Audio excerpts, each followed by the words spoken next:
This is Christian Gomez for the New Americans Unrestricted, and today we'll be talking to Joe Wolverton, constitutional law scholar for the John Birch Society. Dr. Wolverton, thank you for joining us today here at the New American. Thank you, Christian. I am happy to be with you, and as always.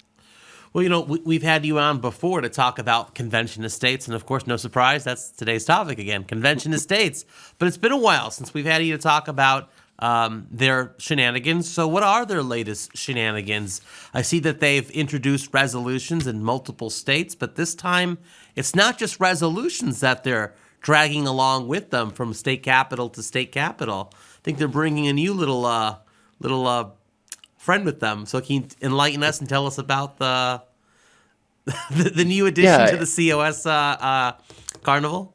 Yeah, I discovered it I was going to a state legislature in North Carolina to talk to legislators there, trying to, convince them to oppose any convention of states resolutions that were being proposed in that state's legislature.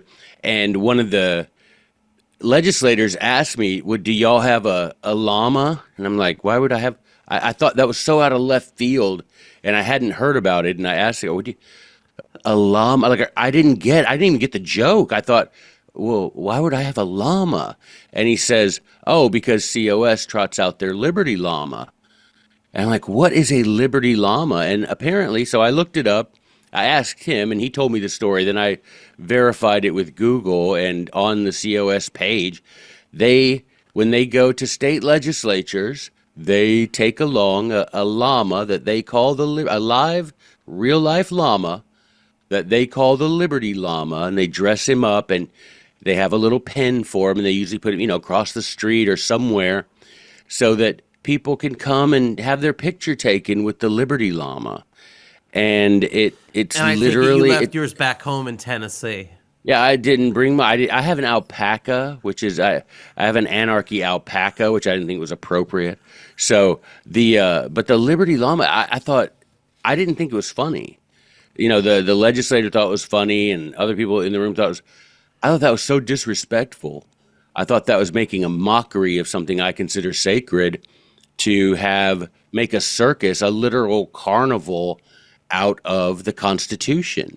And to me, it showed me what their aim is. Their aim isn't serious, isn't scholarly. Wait. It isn't even constitutional. They're more, as I say, in recent articles, the COS is more interested in the con than in the Constitution. Are you saying that the definitive argument in favor of a convention of states, an Article 5 convention, is not llama?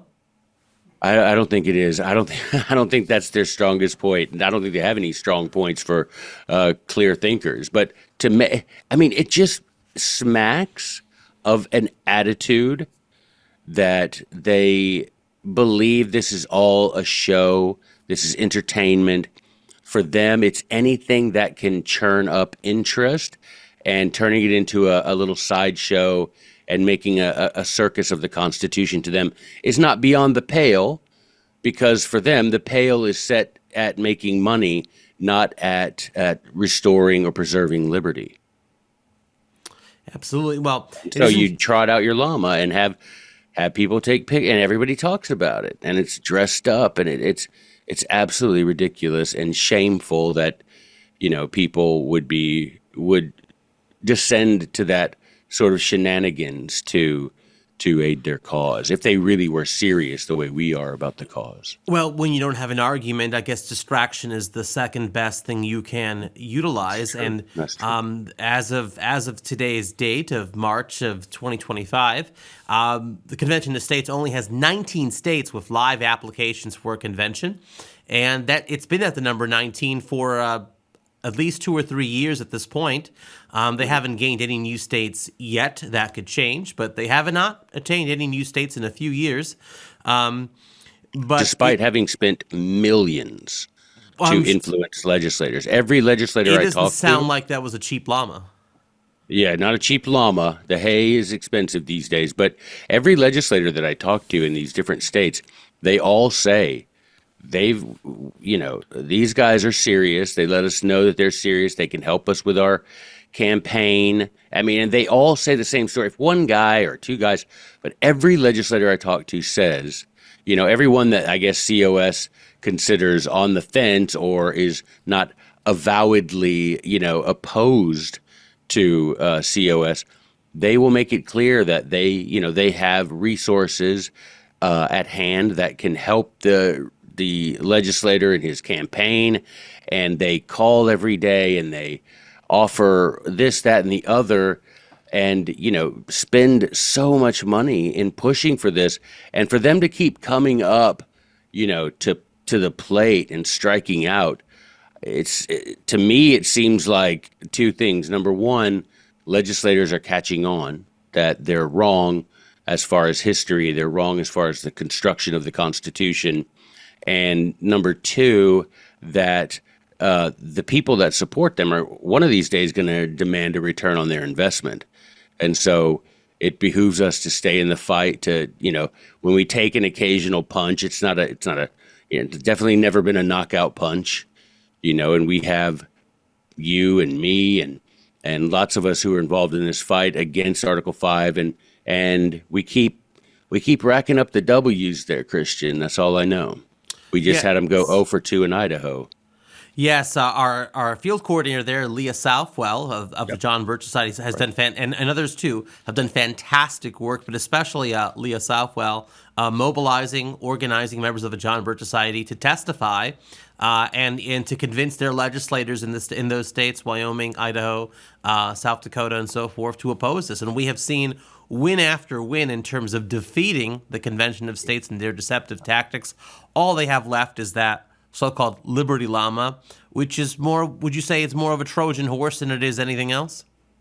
Yeah, I think it's a Trojan horse in the sense that it makes the psychological effect, I suppose, is distraction, but also to minimize the importance of what's being done. In other words, I think the Llama in their minds projects this sort of confidence that if they weren't confident, they wouldn't be able to put on a circus across the street from the legislature, right? They're so confident in their ability to pass these resolutions, to pass these bills, that they've even taken time out from preparing for that to bring along a circus. And I think that to some people that might be convincing. They think, well, the John Birch Society continues to write books and pamphlets and whatnot opposing this, but COS apparently has it so much in hand that they can bring along a petting zoo. And so it might have a psychological effect. I'm sure that's what they're using it for.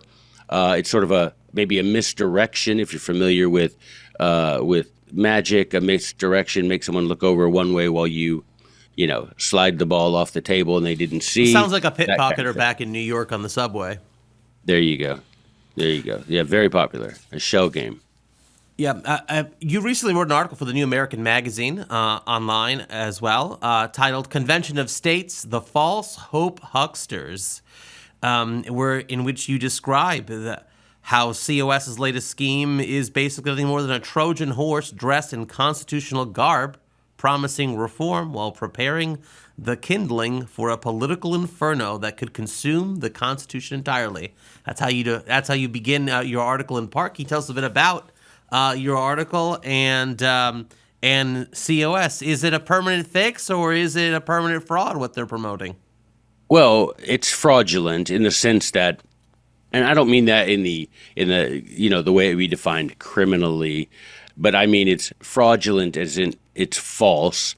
They promote and they promise things that they know, not only they know they cannot deliver, but they're not bothered with even whether it gets delivered or not, because they know it's a promise that would, first of all, be forgotten, and second of all, if it came to having to be fulfilled, it would be so far in the future that no one would remember, and they themselves could take easy, they're easy, they leave themselves lots of parachutes, obviously, by saying things like, they could say, well, we wanted to keep it to the rules that were agreed upon in advance, but we, the power of corruption in politics.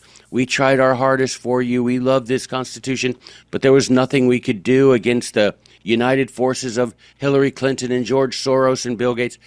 they can say that, and people will hear that and think, oh, well, they tried their hardest.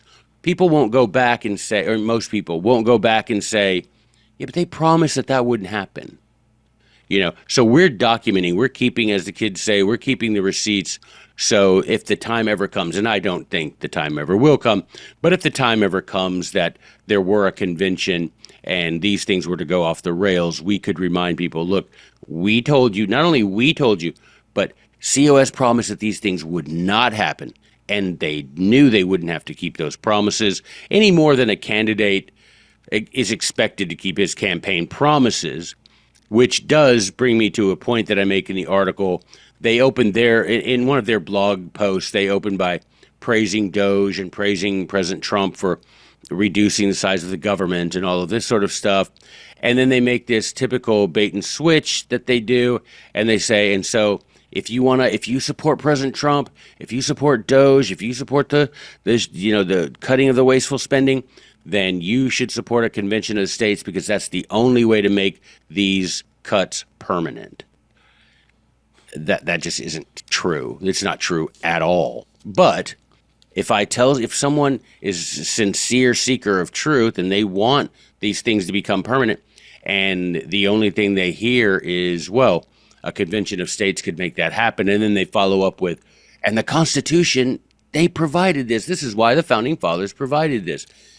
And it's one of those things that, like Thomas Paine says, you believe one little, untruth, and that one little untruth sets you on a path to believing innumerable untruths until the point where you believe something that is entirely false. And that's what happens with COS.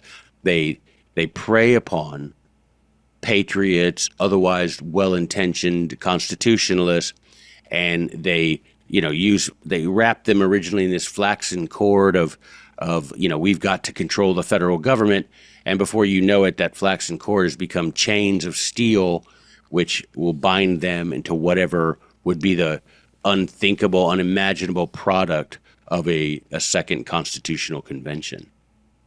So your response to the Convention of States argument that we need a convention in order to structurally reform our government and the Constitution to make these changes, these cuts, permanent, doesn't fly with you. Why is that? Why don't you think we could use a convention to change the Constitution to make these fixes and changes permanent? Well, I mean, first of all, let's assume, just for the sake of discussion, that the kind of convention that they promote actually happens. And it's, good people, virtuous, wise people come to the convention for the sole purpose of creating, let's just say for the sake of discussion, a balanced budget amendment.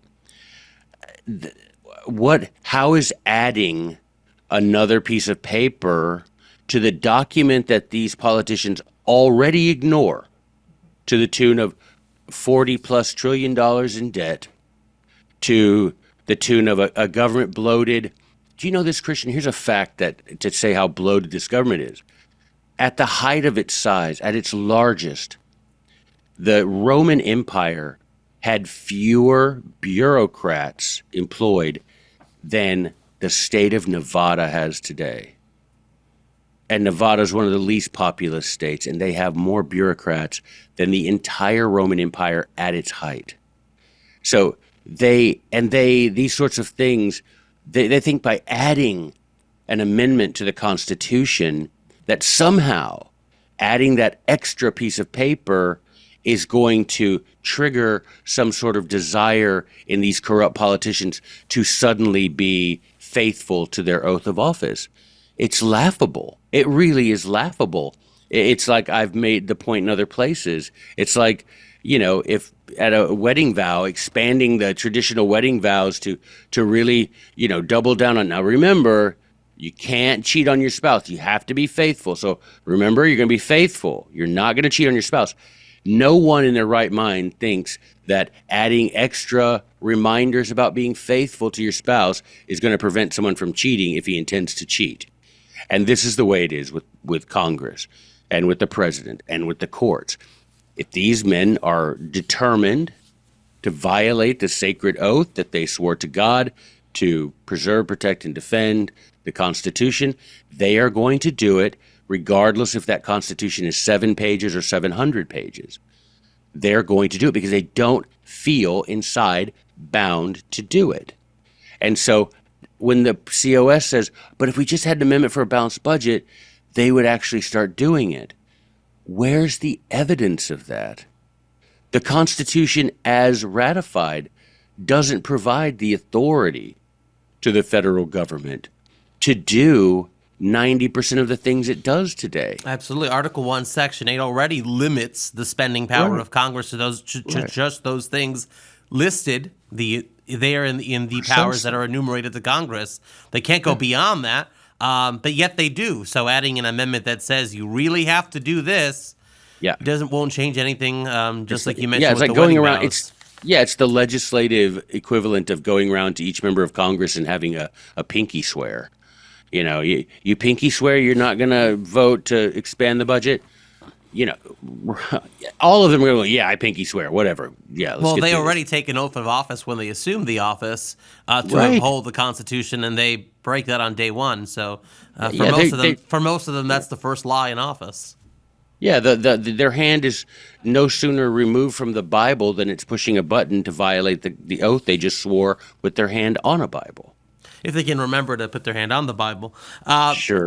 Now, one of the points you make up in your that you make in your article is the Runaway Convention myth. So COS, as you know, loves to scoff at the idea that we and others bring up that if this convention happens, it can go out of hand and you can't control it.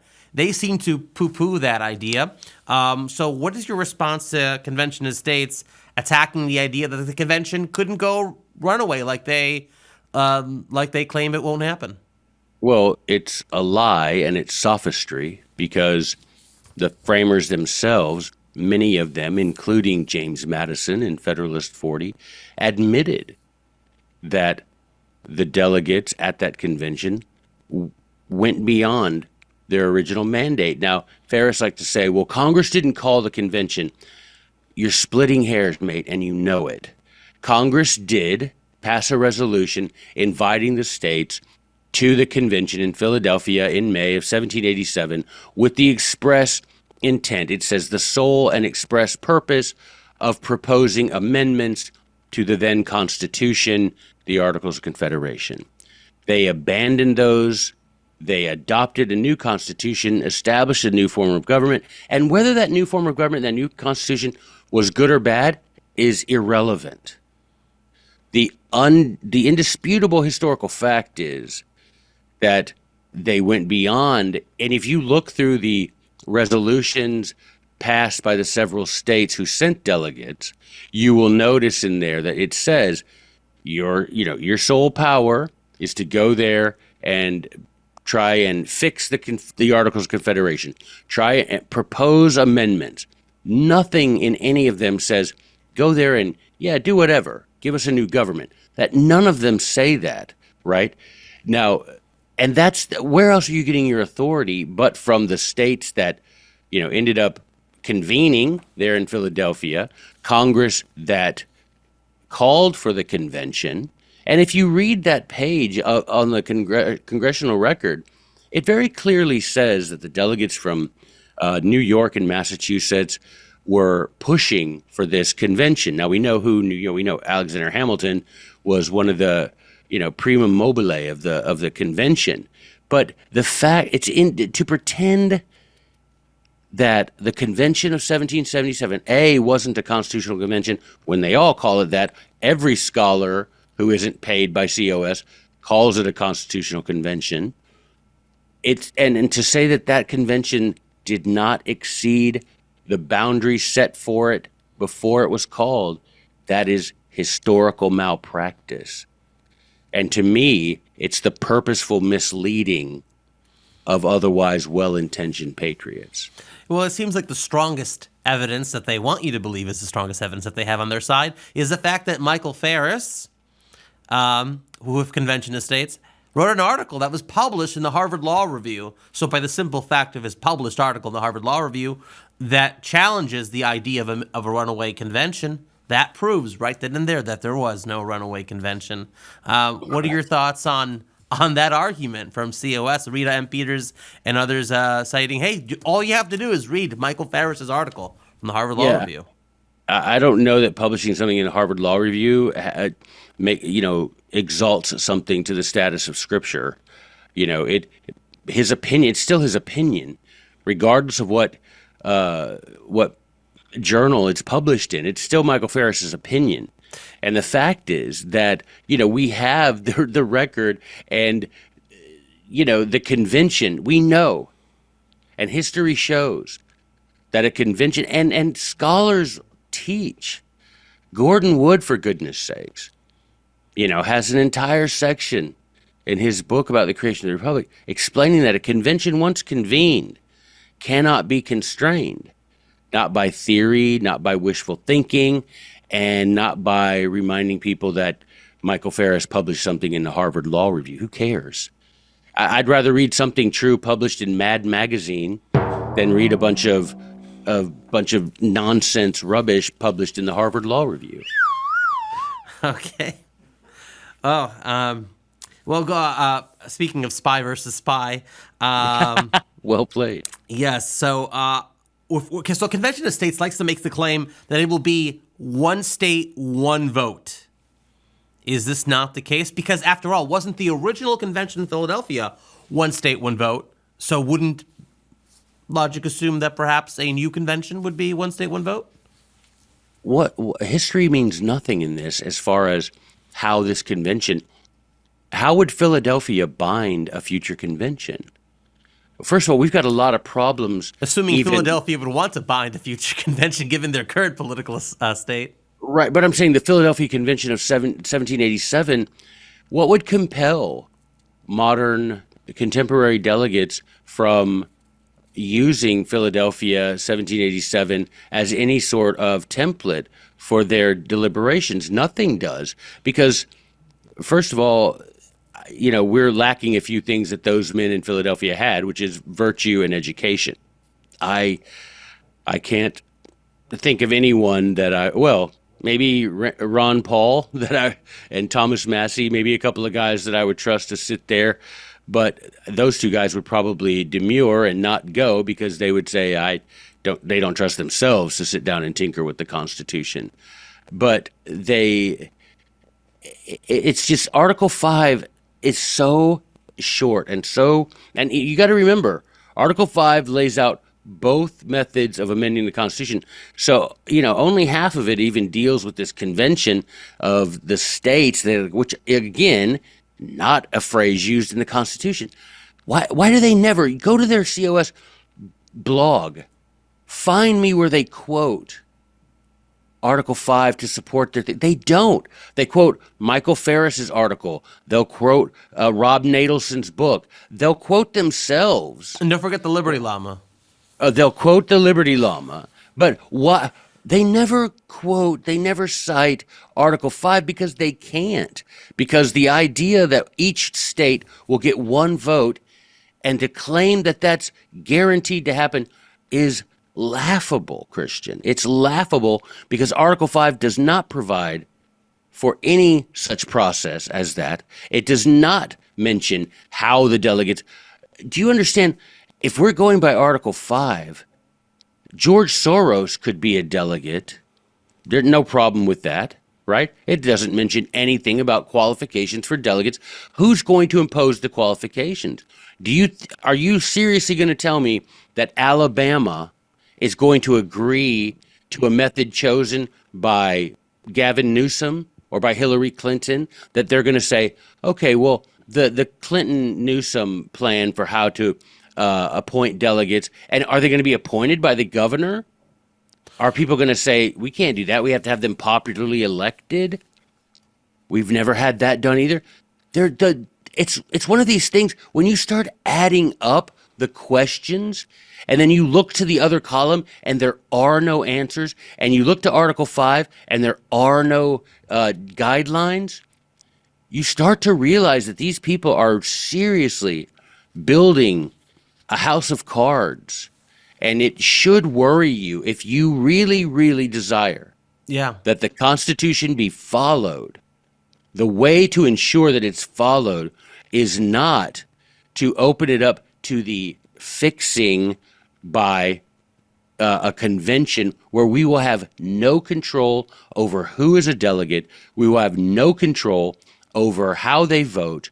We will have no control over how they treat the rules because, like, day one of the convention of 1787, remember how we weren't supposed to do this? Rip and gone. And then comes the secrecy rule where they can't tell anybody that they've, shredded the Articles of Confederation. Now, yeah, again, don't listen to that and think that I'm, speaking ill of the Constitution. I'm not.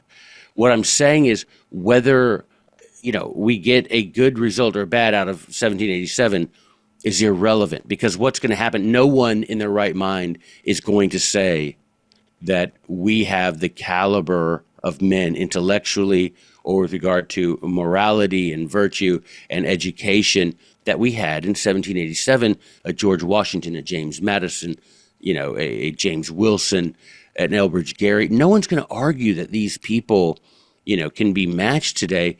And we need to remember that you're risking it all on the words of essentially three men who all they do is quote themselves and publish polemicals written by a college student. All well said, and of course we encourage you that are watching to go to thenewamerican.com and find Joe Wolverton's article, Convention of States, the False Hope Hucksters, and many articles by Dr. Wolverton and others as well on the subject, and also to check out jbs.org and visit the Action Projects pages for Stop a Constitutional Convention for all the many resources that the John Birch Society provides on this topic as well. And of course you could always contact the Freedom's Voices at the John Birch Society website there to schedule and have Dr. Wolverton speak in front of your group, whether in person or a live webinar on this very subject. So thank you, Dr. Wolverton, for joining us. Take care, Yes, and sir. God bless.